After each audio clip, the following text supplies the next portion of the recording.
တလားသားရွယ်သားရှိသေးတဲ့ကြောင်လေးတစ်ကောင်ဟာမိုးရီထဲမှာအကူညီမဲ့စွာမျက်ရည်ကျနေခဲ့ပါတယ်သူ့အနေနဲ့ဘာမှလုပ်မိလို့ဒီလိုဖြစ်ဆိုးကြုံနေရတာလဲဆိုတာမသိခဲ့ပါဘူးသူ့ကိုကာကွယ်ပေးမဲ့မိခင်လည်းမရှိသလိုပြုစုစောင့်ရှောက်ပေးမဲ့ပိုင်ရှင်လည်းမရှိခဲ့ပါဘူးဒါပေမဲ့အရာအလုံးထက်သူကအသက်ရှင်ခြင်းခဲ့ပါတယ်ကြောင်လေးဟာတစုံတစ်ယောက်ကအကူညီပေးဖို့အသေးအတန်တောင်းဆိုနေတယ်လို့မျက်ရည်ဝဲပြီးအော်မီနေခဲ့ပါတယ်ဒါပေမဲ့မိုးကမရက်မနားရွာနေပြီးသူ့ကြောင့်လန်ခီကိုရက်တန့်ပေးမဲ့သူတယောက်မှမရှိခဲ့ပါဘူး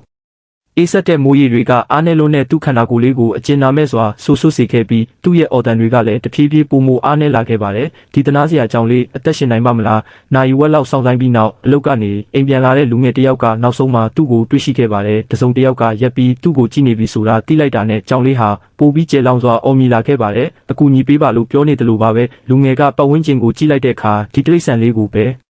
ဲသူမဂယုမဆိုင်ကြတာကိုတွေးခဲ့ပါတယ်ဒါကြောင့်ကံကြမ္မာအတိုင်းဖြစ်ပါစေဆိုပြီးထားခဲ့ဖို့ဆုံးဖြတ်ခဲ့ပါတယ်သူ့အိမ်ဘက်ကိုစတင်လျှောက်လာခဲ့ပါတယ်အဲ့ဒီအချိန်မှာမိုးကပိုပြီးတဲထန်လာခဲ့ပြီးလမ်းလျှောက်လာရင်သူ့ရင်ထဲမှာဝမ်းနဲ့လေးလံလာခဲ့ပါတယ်တင်းငယ်ပြီးအကူညီမဲ့နေတဲ့ကြောင်လေးရဲ့ပုံရိပ်ကသူ့ကောင်းထဲကနေမထွက်နိုင်ခဲ့ပါဘူးသူတကယ်ပဲမှန်ကန်တဲ့အရာကိုလုပ်ခဲ့တာလားဆိုပြီးကိုအဆက်မပြတ်မေးနေခဲ့ပါတယ်နောက်ထပ်နိုင်ဝက်လောက်ကိုစိတ်နဲ့ကိုတိုက်ပွဲဝင်ပြီးနောက်ကြောင်လေးအခြေအနေဘလို့ရှက်တိနေတယ်လဲဆိုတာပြန်သွားကြည့်ဖို့ဆုံးဖြတ်လိုက်ပါတယ်သူတွေးမိတာကကြောင်လေးအသက်ရှင်နေသေးရင်ဒုတိယအကြိမ်အသက်ရှင်ခွင့်တစ်ခုပေးမယ်ဆိုတာပါအံ့ဖွယ်မှုတစ်ခုလိုဖြစ်ကောင်းဖြစ်နိုင်ပါတယ်အဲ့ဒီနေရာကိုပြန်ရောက်တဲ့အခါတင်းငယ်တဲ့ကြောင်လေးဟာအဲ့ဒီနေရာမှာပဲဆက်ရှိနေပြီးအသက်ရှင်ဖို့ရုန်းကန်နေစေဖြစ်ပါတယ်အချိန်မဆွဲတော့ပဲလူငယ်ကသူ့ကိုပိုလုံခြုံတဲ့နေရာတစ်ခုစီခေါ်ဆောင်သွားခဲ့ပါတယ်မိုးရေညစ်တွေအများကြီးမျိုးချမိထားတာကြောင့်ဖြစ်နိုင်ပြီးကြောင်လေးရဲ့ဝမ်းပိုက်ဟာအလွန်မင်းဖောက်နေခဲ့ပါတယ်အရင်ကတရိတ်ဆန်တကောင်ကိုတခါမှမပြုစုဖူးတာကြောင့်လူငယ်ကဘာလုပ်ရမလဲဆိုတာမသိခဲ့ပါဘူးခဏအကြာမှာတော့မျက်နှာတုပ်ပေါ်တစ်ထဲကိုရှာတွေ့ပြီးကြောင်လေးရဲ့ခန္ဓာကိုယ်ပေါ်ကမိုးရေတွေကိုအကုန်တုပ်ပေးခဲ့ပါတယ်ဒါပေမဲ့ကြောင်လေးကတော့အဆက်မပြတ်အော်မီနေသေးပါလူငယ်ကသူ့အလွန်စားလောင်နေပြီလို့ထင်ခဲ့ပါတယ်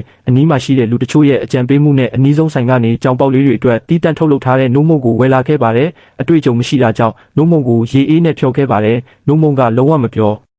ာသေးပေမဲ့အလွန်စားလောင်နေတဲ့ကြောင်လေးကတော့ဂယုမဆိုင်ဖဲအားရပါရစတင်တောက်ခဲ့ပါတယ်အဲ့ဒီအစားအစာဟာစွန့်ပစ်ခံဘဝတစ်လျှောက်သူစားခဲ့ဘူးသမျှထဲမှာအများဆုံးနဲ့အဝါဆုံးစားခဲ့ရတဲ့အစားအစာဖြစ်နိုင်ပါတယ်စားပြီးတောက်ပြီးနောက်ကြောင်လေးဟာပိုပြီးငြိမ်သက်လာခဲ့ပါတယ်လူငယ်ဟာကြောင်နဲ့ပြင်းထန်တဲ့အာလက်ဂျီရှိနေပေမဲ့သူ့ကိုအိမ်ထိခေါ်သွားဖို့ဆုံးဖြတ်ခဲ့ပါတယ်ဒါပေမဲ့ကြောင်ပေါက်လေးဟာအလွန်အားနည်းပြီးခွန်အားမရှိသလိုနေမကောင်းဖြစ်နေတဲ့ပုံပေါ်ခဲ့ပါတယ်လူငယ်ကစောင့်တထဲယူပြီးသူ့ကိုနှွေးအောင်ဖုံးပေးခဲ့အလိုအားအိမ်ပြန်ရလာစေဖို့တကြားဖြော်ရည်အနှဲငယ်လဲတိုက်ပေးခဲ့ပါတယ်အဲ့ဒီနောက်ကြောင်လေးကိုအပူပေးဆက်ပေးမှထားပြီးအသက်ရှင်နိုင်ပါစေလို့ဆုတောင်းနေခဲ့ပါတယ်ဒီလိုကျင်နာမှုတွေအချီးနှီးမဖြစ်ပါစေနဲ့လို့လည်းမျှော်လင့်ခဲ့ပါတယ်နောက်တစ်နေ့မှာတော့ကြောင်လေးရဲ့အခြေအနေဟာတိတိတတ်တာတိုးတက်လာခဲ့ပါတယ်လူငယ်ကိုကျေးဇူးတင်နေတယ်လို့အဆက်မပြတ်အော်မီနေခဲ့ပါတယ်လူငယ်လည်းအလွန်ပျော်ရွှင်ခဲ့ပါတယ်ကောင်းမှုတစ်ခုလုပ်ပေးရုံနဲ့ဒီလောက်စိတ်ကျေနပ်ပျော်ရွှင်ရမယ်လို့သူဘယ်တော့မှမထင်ထားခဲ့ပါဘူးဒါပေမဲ့ကြောင်လေးဟာအားနည်းနေစေဖြစ်ပါတယ်အိမ်မွေးတိရစ္ဆာန်တွေကိုပြုစုစောင့်ရှောက်တဲ့အတွေ့အကြုံမရှိတာကြောင့်လူငယ်ကအင်တာနက်ပေါ်မှာဘာလုပ်ပေးရမလဲဆိုတာရှာဖွေခဲ့ပါတယ်တခြားလူတွေရဲ့အကြံပြုချက်တွေကိုလိုက်နာပြီးဂလူးကို့စ်အရည်ကို